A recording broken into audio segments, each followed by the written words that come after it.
आता तुम्ही आंदोलन करता, या ठिकाणी येऊन ठिय्या मांडलेला आहे, काय नेमकं तुमची मागणी आहे नेमकं?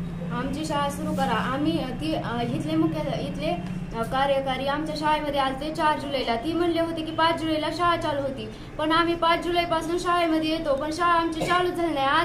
आजपर्यंत आम्ही दररोजच्या शाळेमध्ये येऊन बसतो, तरी पण कोणीही शाळा चालू केलेली नाही. आमचे पालकांनी, गावच्या सरपंचांनी सगळ्यांनी पत्र ती सगळीकडे दिले, पण शाळा चालू झाली नाही अजून. म्हणून आम्ही इथं येऊन बसलेलो आहोत. आमची जवळ शाळा चालू होत नाही तर आम्ही इथं येऊन इथंच बसणार आहोत, इथलं उठणारही नाव. आमची शाळा आजच्या आज आणि आताच्या आता चालू करावी लागेल. आमची शाळा 15 जून पासून बंद आहे, तरी आम्ही दररोजच्या शाळेमध्ये येऊन बसतो. आम्हाला ऊन वारा खूप म्हणजे खूप ही होत आहे, आम्हाला खूप तकलीफ होत आहे, तरी पण आम्ही त्या शाळेमध्ये जाऊन बसतो. आम्हाला आमची शाळा लवकरात लवकर चालू करा आणि आजच्या आज करा.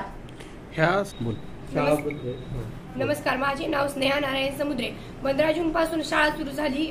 4 तारखेला अधिकारी आले होते. त्यांनी असं सांगितलं की 5 तारखेला तुमची शाळा सुरू होईल. त्याचप्रमाणे आम्ही 5 जुलैला आम्ही शाळेत आलो. नंतर एकही शिक्षक त्या ठिकाणी आलेला नव्हता. शिक्षणाधिकारी, उपशिक्षणाधिकारी यांनी आमच्या शाळेकडे लक्ष द्यावं. जोपर्यंत आमची शाळा सुरू होत नाही तोपर्यंत आम्ही या ठिकाणी उठणार नाही आणि आमची शाळा सुरू झालीच पाहिजे. आम्ही या ठिकाणी उठणारही नाही.